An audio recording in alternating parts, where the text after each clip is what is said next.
नमस्कार, मैं हूं ब्रजेश चौकसे और आप देख रहे हैं हमारा खास कार्यक्रम अटेंशन। और अटेंशन में चर्चा होगी बीजेपी में बगावत, मुश्किल में रावत। जी हां, यह तय है कि विजयपुर विधानसभा सीट पर उपचुनाव जल्द होंगे।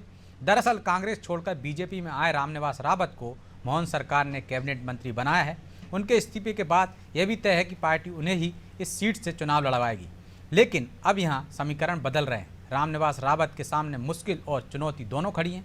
वो इसलिए क्योंकि बीजेपी के पूर्व विधायक सीताराम आदिवासी और बाबूलाल मेवरा ने पार्टी से ही इसी सीट पर टिकट मांग लिया है और टिकट नहीं मिलने पर कांग्रेस से चुनाव लड़ने के संकेत दिए हैं।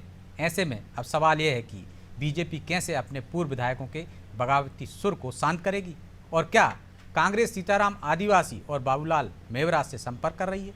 आज इन्हीं सवालों के आसपास चर्चा करेंगे, लेकिन पहले देखिए ये रिपोर्ट।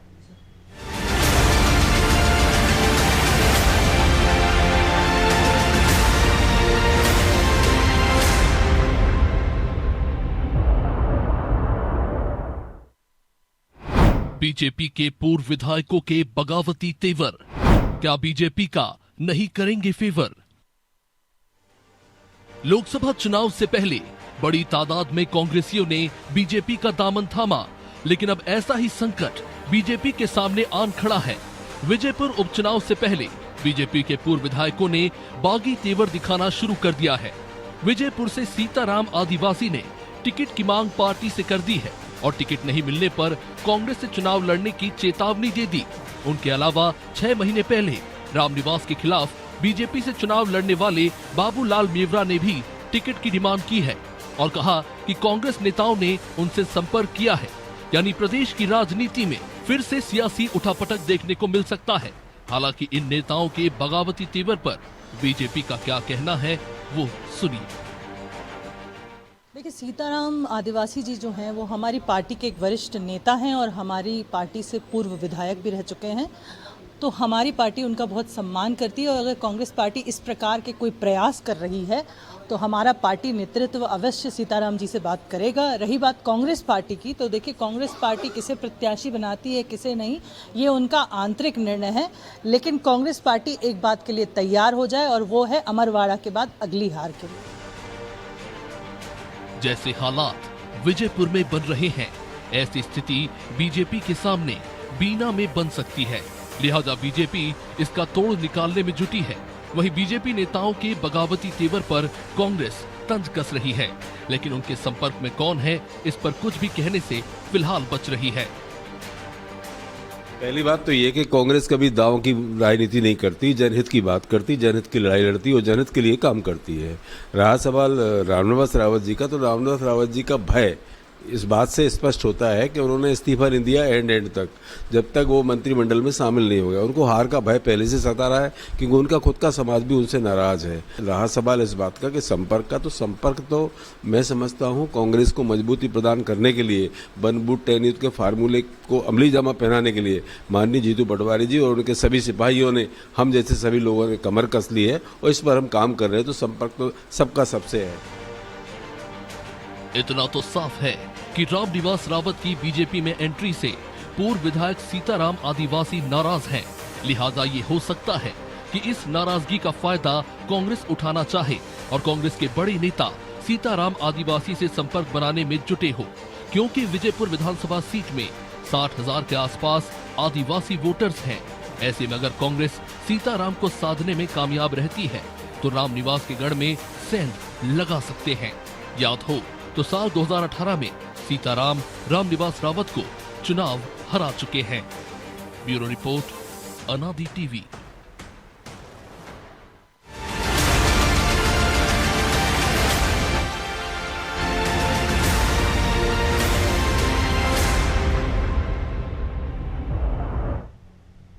इस मुद्दे पर चर्चा के लिए हमारे साथ जुड़ गए हैं वरिष्ठ पत्रकार प्रदीप तिवारी और हमारे सहयोगी प्रभु पटेरिया। तिवारी जी, बहुत बहुत स्वागत है आपका अनादि टीवी पर। आपको मेरी आवाज़ मिल रही है? जी नमस्कार। जी ब्रजेश जी, शुरुआत आपसे ही करते हैं। वैसे तो बीजेपी में इस तरह से खुलकर बगावत होती नहीं है और यदि होती है तो वह उससे साध लेती है, लेकिन रावत और बीजेपी के सामने नया संकट खड़ा हो गया है और जो पूर्व विधायक ने चुनौती दी है, जो संकेत दिए हैं, उसे आप कितना बड़ा संकट मानते हैं? देखिए, बीजेपी में एक बड़ी समस्या इस बात की रही है कि आउटसोर्सिंग करती जा रही बीजेपी, उनके पास कोई विकल्प रहा नहीं। आप देखें तो पिछले विधानसभा चुनाव में भी कई विधानसभा क्षेत्रों में जब टिकट वितरण का हुआ और चुनाव प्रचार के समय में कई सारे पूर्व विधायकों, कांग्रेस के प्रदेश प्रभारियों को, इनको सबको शामिल कर लिया गया। लेकिन अब वो कहीं ना कहीं अपनी जगह टटोल रहे हैं बीजेपी में। इसी तरह से आप देखें तो जो इनके कार्यकर्ता हैं वो कहीं ना कहीं उपेक्षित महसूस करने लगते हैं जब ये टिकट की मांग करते हैं विधानसभा में या किसी चुनाव की अपेक्षा करते हैं, तो बाहर से कोई व्यक्ति आकर वो टिकट लेकर और चुनाव लड़ जाता है, जीतकर मंत्री बन जाता है। जब आप देखें 2018 में सरकार जब टूट के कांग्रेस की बनी, तो आप देखें बहुत सारे नेता आउटसोर्सिंग के माध्यम से वो सिंधिया गुट के हो या चाहे और सारे लोग हैं, वो गुट करके बीजेपी में आ गए। और जो लोग हैं, चाहे अनूपपुर हो चाहे ग्वालियर क्षेत्र के लोग हो, जो इनके कार्यकर्ता हैं, जो वरिष्ठ नेता हैं इनके, वो जब टिकट मांग रहे थे तो अब वो अपनी जगह टटोल रहे हैं, उनको उनके पास कोई व्यवस्था नहीं है। तो मुझे लगता है कि बीजेपी को ये समझना चाहिए कि हम कब तक इस तरह की व्यवस्थाएं, क्योंकि इससे जो कार्यकर्ता है वो कहीं ना कहीं असंतोष बढ़ रहा है। यही कारण है आप लोकसभा चुनाव में उत्तर प्रदेश में देखिए, झारखंड, बिहार में कहीं ना कहीं बीजेपी को नुकसान हुआ। जब हम अपनी पार्टी के नेताओं की उपेक्षा करेंगे, कार्यकर्ताओं की उपेक्षा करेंगे और बाहर के व्यक्ति को ले आकर टिकट दे देंगे, उसको मंत्री बना देंगे, तो निश्चित तौर पर जो कार्यकर्ता हमारी नींव है, जो खड़ा कर रहा है पार्टी को, कहीं ना कहीं 20 साल से उसकी व्यवस्था में लगा हुआ है, तो मुझे लगता है कि निश्चित तौर पर इस निर्णय से वो उसको नाराजगी होगी। यही कारण है कि आज सीताराम है, जो वो पहले से ही पूर्व विधायक रहे हैं और इनको चुनाव हरा चुके हैं, अब उस क्षेत्र से रामनिवास रावत जी को मंत्री बना दिया गया। निश्चित तौर पर मंत्री बनाया गया है तो टिकट उन्हीं को दिया जाएगा, तो उनकी जो संभावनाएं थी वो कहीं ना कहीं खत्म हो रही है। तो राजनीति में लोग प्रयास ये करते हैं कि हमको टिकट मिले, हम भी आगे बढ़े, इसी प्रयास से वो राजनीति में जाते हैं। कोई सेवा भाव जो पहले था वो बहुत ज्यादा अब नहीं दिखाई पड़ता है। हर व्यक्ति जो है ये मान के चलता है कि जिसका जनाधार है तो वो पार्टी में टिकट लेकर और राजनीति करेगा। तो अब उनका कहीं ना कहीं वो कद निचले स्तर पे आ गया है। वो रामनिवास रावत वहां से मंत्री होंगे, विधायक होंगे, तो निश्चित तौर पर उसकी उपेक्षा होगी, वो प्रयास ये करेगा कि हमको टिकट मिले। यही कारण है कि उस क्षेत्र में बगावती माहौल तैयार हो रहा है। जी तो प्रभु जी, बीजेपी में एक चिंगारी दबी हुई थी, वो जो बार बार धधकने की कोशिश कर रही थी। क्या आपको लगता है कि विजयपुर के बहाने वो धधकने लगी है? और जिस तरह के परिणाम आए हैं दूसरे राज्यों में भी कि आयातित नेताओं को हार का सामना करना पड़ा है, तो कहीं ना कहीं बीजेपी को ये संकट समझ नहीं पा रही या वो समझना नहीं चाहती है, जो गंभीर हो सकता है भविष्य में?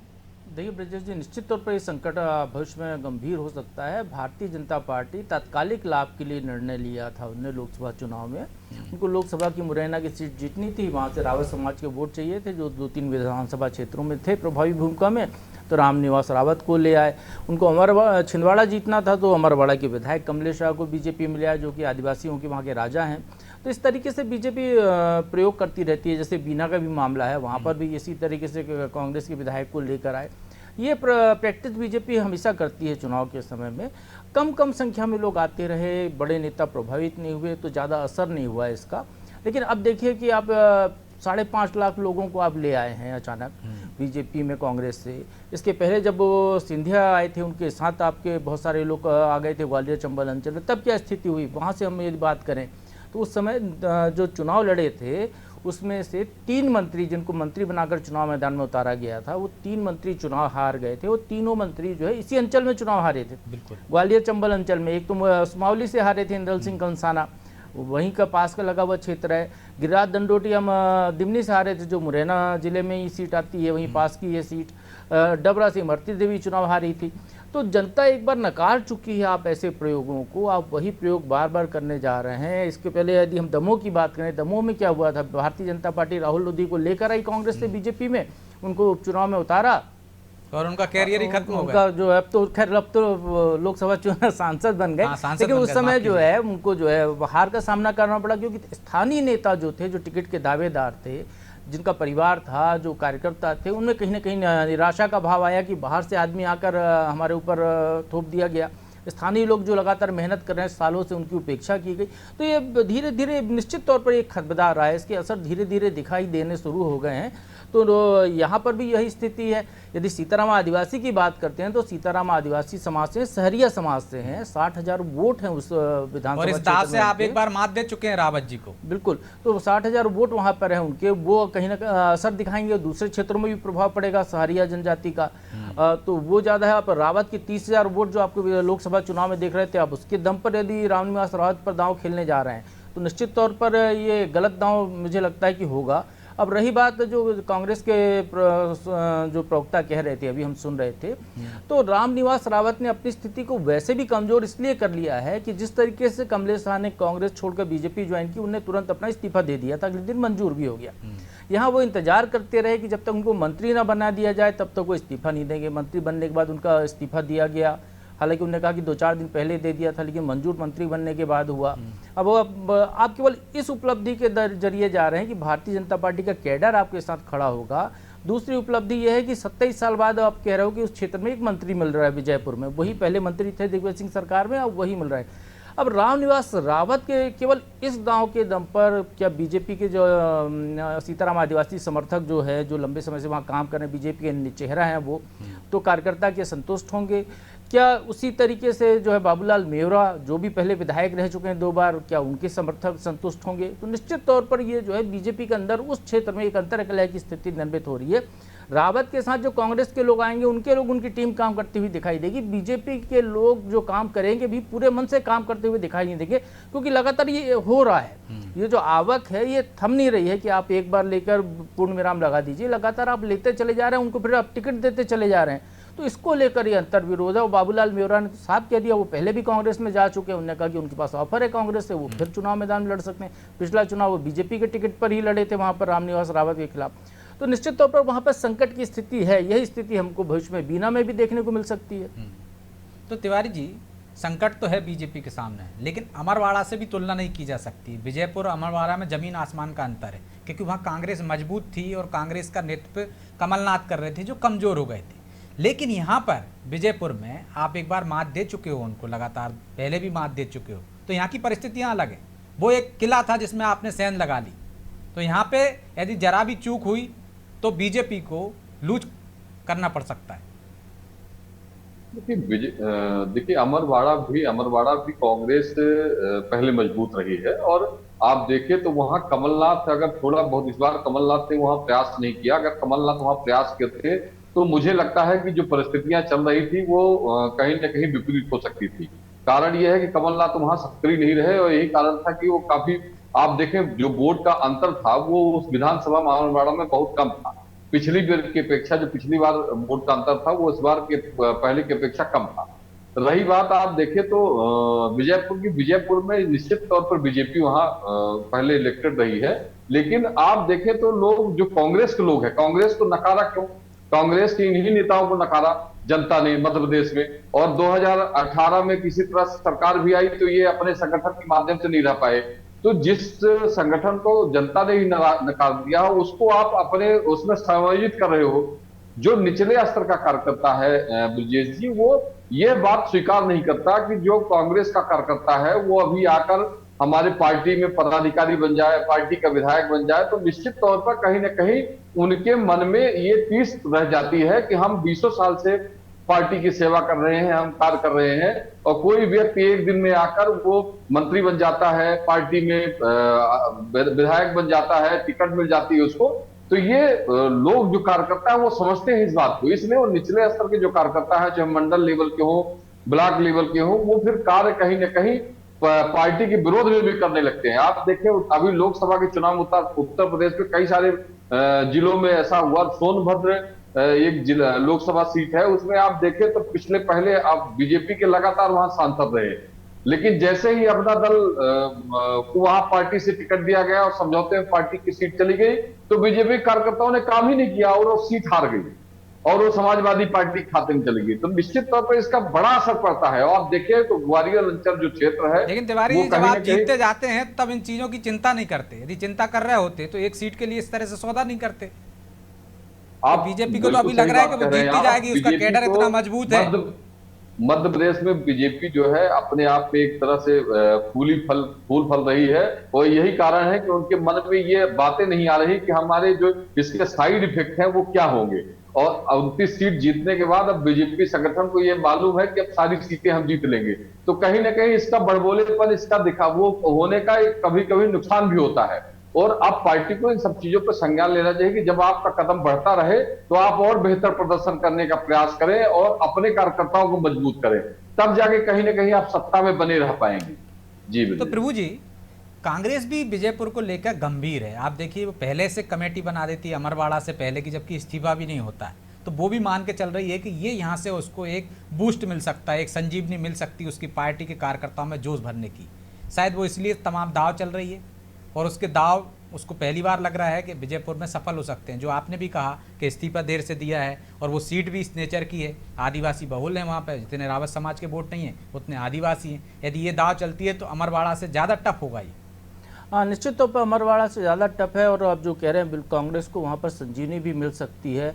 इसीलिए जीतू पटवारी ने, आप बिल्कुल सही कह रहे हैं, अमरवाड़ा के पहले वहाँ पर 6-7 नेताओं की कमेटी बना दी थी। वो कमेटी वहाँ पर लगातार काम कर रही है। अभी उन्होंने बीना के लिए भी यही किया, बीना की भी बैठक लेकर तैयारी कर रहे हैं। बीना में तो अभी इस्तीफा भी नहीं हुआ है विधायक का, लेकिन उनको आगे की तैयारियाँ उन्होंने शुरू कर दी है। तो यदि हम विजयपुर को देखते हैं तो रामनिवास रावत ऐसा नहीं है कि कोई लगातार चुनाव जीतते रहे, वो भी जीतते हारते रहे हैं।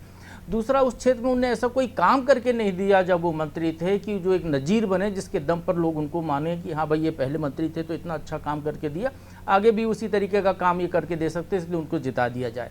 और बाकी जातिगत समीकरण तो हमारे सामने ही है। अब ये जो 2 नेता जो सामने आए हैं, कांग्रेस बीजेपी के पूर्व विधायक, ये कांग्रेस प्रायोजित नहीं दिख रहे हैं। बिल्कुल, ये बीजेपी के अंदर का उनका एक उबाल सामने आ रहा है, क्योंकि उनको सामने दिखाई दे रहा है कि उसको मंत्री बना दिया गया रामनिवास राव जी को, तो अब वो जो है टिकट भी उन्हीं को मिलेगा, चुनाव भी उन्हीं को लड़ाएंगे।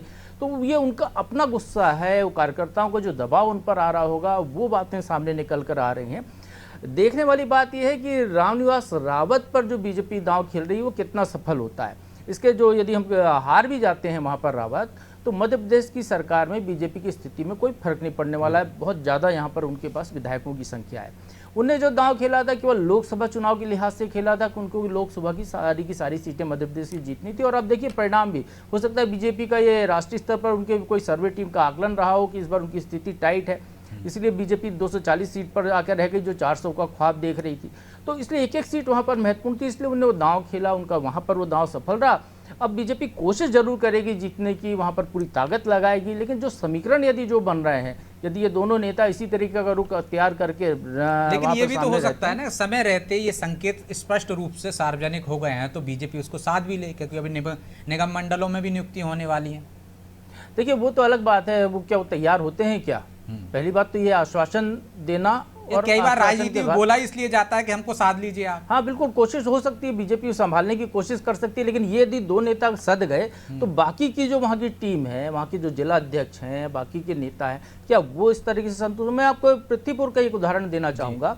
पृथ्वीपुर में बीजेपी ने भी यही किया था, समाजवादी पार्टी से आया शिशुपाल यादव को उम्मीदवार बनाया था उपचुनाव में। शिशुपाल के पीछे पूरी पार्टी लगी रही, ये कहा गया कि पहली बार पृथ्वीपुर का उपचुनाव बीजेपी जीती है। हालत ये हुई उनके जीतने के बाद कि उन्होंने एक अपने लोगों को इस तरीके से संगठन में वहाँ पर आगे बढ़ाया, विभिन्न पदों पर नियुक्त कराया कि अब विधानसभा चुनाव में बीजेपी वो सीट फिर हार गई। क्यों? क्योंकि उसकी मूल वजह यदि वहाँ के लोगों से बात करेंगे तो वो आएगा कि जो कैंडिडेट था, जो विधायक था, उसकी गलती थी। उसने जो है पार्टी के मूल कार्यकर्ताओं की उपेक्षा की जो लंबे समय से काम कर रहे थे। तो यहाँ रामनिवास रावत के आने के बाद जो स्थिति बीजेपी संगठन में बनेगी, वो दृश्य तो वहाँ के कार्यकर्ताओं नेताओं को दिखाई दे रहा होगा ना, क्योंकि ग्वालियर में भी वही हुआ है, मुरैना में भी वही हुआ है। 2020 के बाद से देखें तो वो चीजें लेकिन दिखाई हम दे रही देखते हैं हैं। आयतित नेताओं का जिस तरह का फीडबैक रहा है, जैसी वो आई, चाहे नारायण त्रिपाठी की बात कर लें, चौधरी राकेश सिंह चतुर्वेदी की बात कर लें, अनुभव ठीक नहीं रहा बीजेपी का। फिर क्यों ऐसा दाव चलती है? देखिए शॉर्ट गोल है ब्रजेश जी, आप तुरंत कोई चुनाव जीतना हो उसके लिए आप एक कदम उठा लेते हैं, क्योंकि इतनी बड़ी बड़ी पार्टियां, उनको लगता है ये चीज़ें बहुत ज़्यादा मैटर नहीं, कुछ समय बाद समाधान हो जाता है, आप कार्यकर्ताओं को मना लेंगे, उपकृत कर लेंगे, या वो भूल जाएंगे, अंगीकार कर लेंगे। इससे बहुत सारे नेता हैं, भारतीय जनता पार्टी का जो वजूद है मध्य प्रदेश में, लेकिन आप ही ने कहा ना छोटे छोटे छुटपुट होते रहते थे तो उतना फर्क नहीं पड़ता था, लेकिन अब व्यापक स्तर पर हो रहा है, तो हो सकता है ये विस्फोट बन जाए, ज्वालामुखी बन जाए। और बीजेपी के बारे में कहा ही जाता है, उनके अपने नेता कहते हैं कि हमें दूसरे कोई नहीं हरा सकते, कांग्रेस या विरोधी दल नहीं हराता, हमें अपने ही लोग हराते हैं। बिल्कुल, ये बूमरैंग हो सकता है ब्रजेश जी, और यदि ये लहर चली तो फिर इसके बाद बीना में भी वो चीज़ देखने को मिल सकती, क्योंकि वहाँ पर भी जो महेश राय विधायक थे वो पिछले चुनाव हारे हैं उन्हीं से, अब वो सामने उनका टिकट कट रहा है, उनकी राजनीति खत्म हो रही है, वहाँ के बाकी नेता जो आने वाले हैं उनकी राजनीति खत्म हो रही है। तो निश्चित तौर पर पार्टी के अंदर इसको लेकर कहीं ना कहीं कार्यकर्ता या जिलों के नेता ये सोचने लगे हैं, वो असर यहाँ पर दिखाई देता हुआ नजर आ सकता है। तो कहीं ना कहीं अनुशासन टूटता हुआ बीजेपी में दिख रहा है, जिसके लिए वो जानी जाती है कि अनुशासन वाली पार्टी। बहरहाल समय इजाज़त नहीं देता, इसलिए चर्चा को यहीं विराम देंगे। बहुत बहुत धन्यवाद तिवारी जी आपका। तो बीजेपी को भी समझना होगा कि क्यों उनके लोग अब बगावत करने लगे, क्यों आपने उस गुब्बारे में इतनी हवा भर दी है कि वो फूटने की कगार पर आ गए। अभी भी मौका है, संभल जाएगी बीजेपी। तो हो सकता है जो उसके अपने बड़े नेता कहते हैं कि हमें कोई दूसरा नहीं, अपने ही कार्यकर्ता नाराज़ होकर घर बैठ जाते हैं तो हम हार जाते हैं। तो अभी भी संभलने का टाइम है, क्योंकि जिस तरह से लोग आ रहे हैं वो कहीं ना कहीं बीजेपी में बगावत का कारण बन रहे हैं। बहरहाल अटेंशन में आज इतना ही। मुझे दीजिए इजाज़त और आप देखते रहिए अनादि टीवी। नमस्कार।